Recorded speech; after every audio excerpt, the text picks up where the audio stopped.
Hi, I'm at school in our classroom.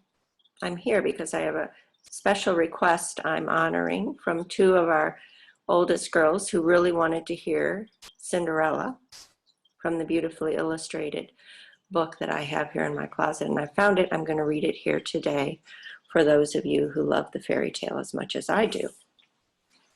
Once upon a time, there was an honest man who took for his second wife the proudest and most unpleasant woman that ever had been seen. She had two daughters who had their mother's temper and resembled her in every other way. Her husband, on the other hand, had a young daughter who had a very sweet and gentle nature. She resembled her mother, who had been the nicest person in the world. The wedding was no sooner over than the stepmother began to show the signs of her bad temper. She was jealous of the good qualities of her young stepdaughter, for they made her own daughters seem more hateful than ever. She gave the young girl all the most difficult tasks about the house. She had to wash the floors and the staircases, clean the plates, and sweep out the rooms of the mistress of the house and her daughters. She slept on an old straw mattress in the attic at the top of the house, while her sisters had rooms with carpets and beds of the most fashionable style, with ornate mirrors in which they regularly admired themselves. The poor girl suffered all of this in silence, not daring to complain to her father. He would surely have scolded her because he followed the directions of his new wife. When the girl had finished her daily work, she would sit among the cinders in the corner of the fireplace. Because of this, she often looked dirty, and the younger of the two stepsisters, who was not quite as cruel as the other, called her Cinderella. But her shabby clothes did not prevent Cinderella from being 100 times more beautiful than her stepsisters, for all their fine clothing.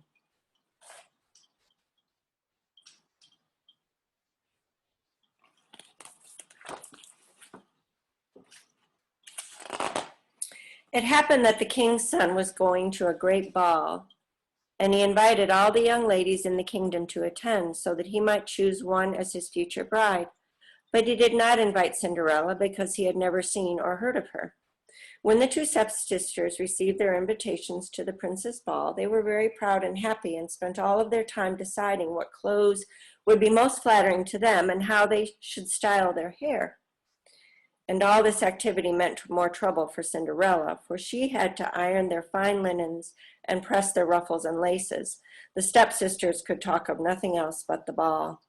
For my part, said the elder stepsister, I shall wear my dress of red velvet with the fine English lace.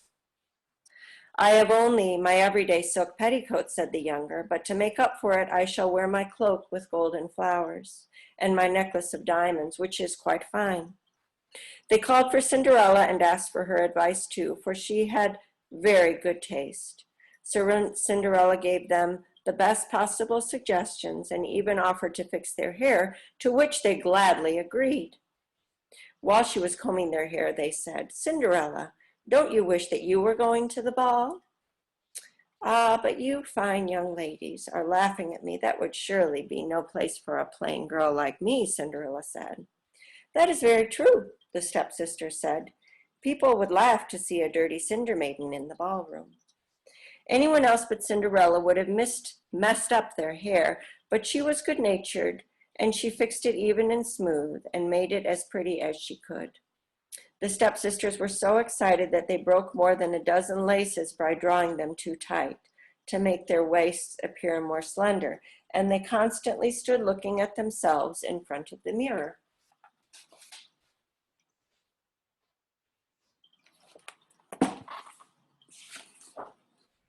At last the happy day arrived. Away the stepsisters went, and Cinderella watched them for as long as she could keep them in sight. When she could no longer see their coach, she began to cry. Immediately her godmother, who was a fairy, appeared beside her. She saw her tears and asked, Why are you crying, my dear girl? Oh, I should like.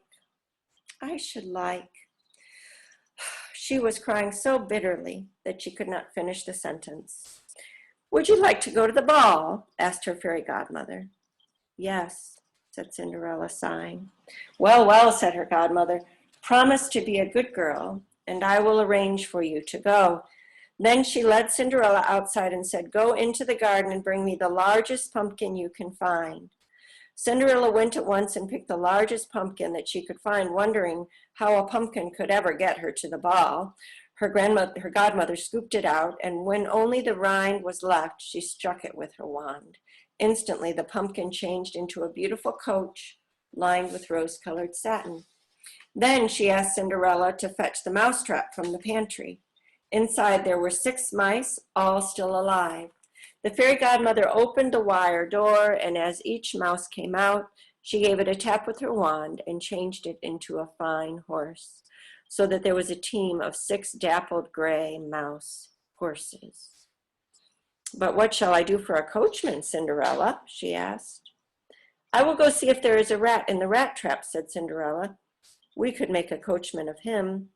"Quite right," said her godmother. "Go and see." Cinderella brought in the rat trap, which contained 3 large rats. The fairy godmother chose one with elegant whiskers. As soon as she touched him, he turned into a fat coachman with the finest mustache that ever was seen. "Now go to the garden, Cinderella, and bring me the 2 lizards that you will find behind the well." No sooner had she brought them than the fairy godmother turned them into footmen, who at once climbed up behind the coach in their braided uniforms and hung on there to see if there was anything else that they could do. "Well, Cinderella, now you are ready to go to the ball." "Oh," she replied, "but am I to go in these ragged clothes?" The fairy godmother lightly touched Cinderella with her wand, and in an instant her ragged clothes were changed into garments of gold and silver cloth sparkling with jewels. Then her godmother gave her a pair of glass slippers, the prettiest in all the world.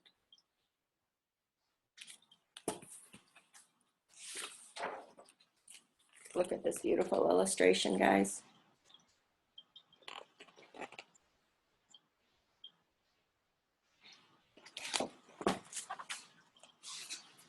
Reminds me of Halloween, all the Cinderellas that we have at school. Cinderella entered the splendid coach. Her godmother said, "Now, Cinderella, be on your way, but remember, if you stay 1 minute past midnight, your coach will again become a pumpkin, your horses mice, and your footmen lizards, and you will look like a cinder maiden again in your old ragged clothes." Cinderella promised that she would not fail to leave the ball before midnight, and away she went, her heart filled with delight. As Cinderella's coach arrived at the palace, a buzz of excitement filled the air. Gracefully stepping from the carriage, she glided through the entryway and into the great hall. At once there fell a great silence. The dancers stopped, the violins played no more, so fixed was everyone's attention on the great beauty of an unknown guest. Everywhere could be heard in confused whispers, "Oh, how beautiful she is." The king, old man though he was, could not take his eyes off of her, and whispered to her, his queen, that it was many a long day since he had seen anyone so beautiful and charming. All the ladies were eager to study her clothes and her hair, determined to copy her style the very next day, if they could find fabrics as fine and tailors as clever. The young prince placed Cinderella in the place of honor and then led her by the hand to dance with him. Such was the grace with which she danced that the admiration of all the guests grew even greater. A magnificent supper was served, but the young prince ate nothing. He was so busy watching Cinderella. She went to sit beside her stepsisters and asked them to share with her the oranges and lemons that the king had given her, which greatly surprised and delighted them, for they did not recognize her at all. While they were talking, Cinderella heard the clock strike 11:45. She at once made a deep curtsy and said farewell and departed as quickly as she could.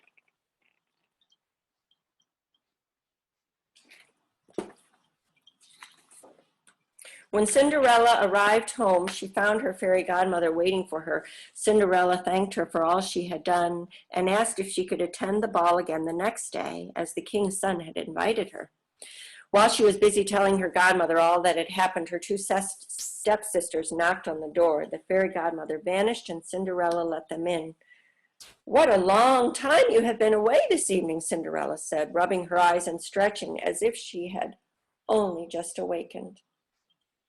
"If you had been at the ball," said one of the mean stepsisters, "you would not be feeling weary at all. There arrived a most beautiful princess, the most beautiful that anyone had ever seen, and she was very polite to both of us and let us share her oranges and lemons."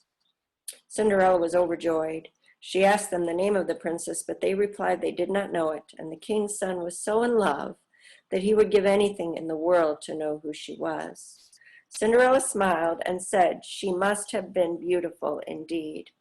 "Oh, how lucky you are," she said. "Couldn't I see her too? Oh, please, lend me the yellow dress that you wear every day so that I might go to the ball." "Indeed," said the elder stepsister, "that is a fine idea. Lend my dirty dress to a dirty cinder maiden like you? You must think I'm crazy." Cinderella had expected her stepsister to say this. She was not at all upset, for she was asking to wear the dress in jest and did not really want to wear it at all. The next day, the two stepsisters again went to the ball, and Cinderella, even more splendidly dressed than she was the first time, followed after them a short time later.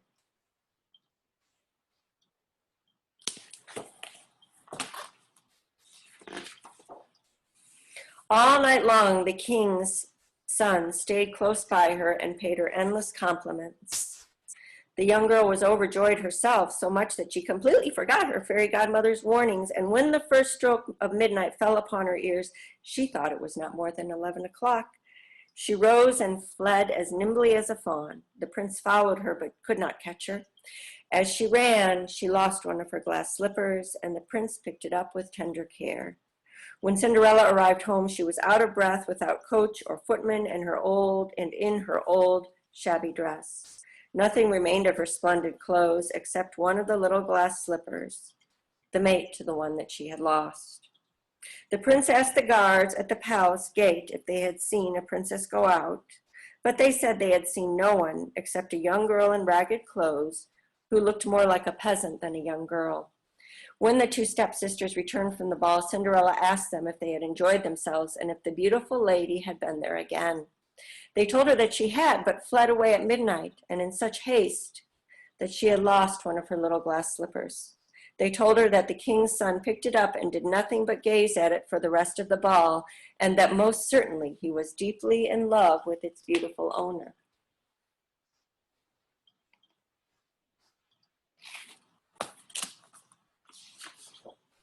What the stepsister said was true. A few days later, the prince announced, with the sound of trumpets, that he would take for his wife the maiden whose foot would fit the glass slipper. All the princesses, then all the duchesses, and then the whole of the court tried on the slipper, but it didn't fit any of them. Finally, the king's men brought the glass slipper to the home of the two stepsisters, who did all they could to squeeze that glass slipper on their feet, but it wouldn't work. Cinderella was looking on and saw right away that this was her slipper. "May I please see if it will fit me?" she asked. Her stepsisters burst out laughing and began to make fun of her, but the king's servant looked closely at Cinderella. Seeing that she was indeed very beautiful, he said that she should indeed try on the glass slipper, as the prince had commanded that every maiden in the city should try it on. The servant asked Cinderella to sit down, and as soon as he put the slipper on her little foot, he saw that it slid on without trouble and was molded to her exact shape like wax. The two stepsisters were greatly surprised at this, and they were even more surprised when Cinderella drew from her pocket the matching glass slipper, which she also put on.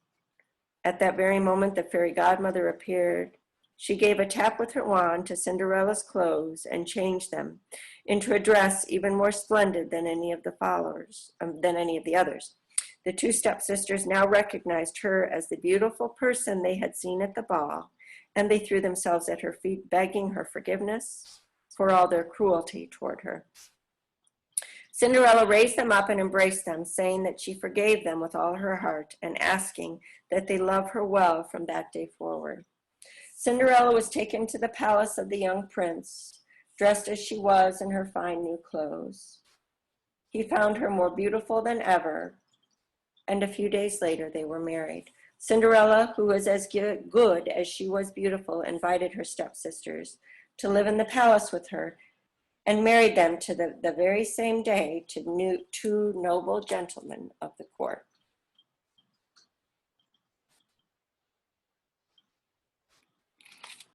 Cinderella, a fairy tale. Lots of pretending in that good story. So glad to be in our classroom, at our school. Looking forward to the day when we can all be here together again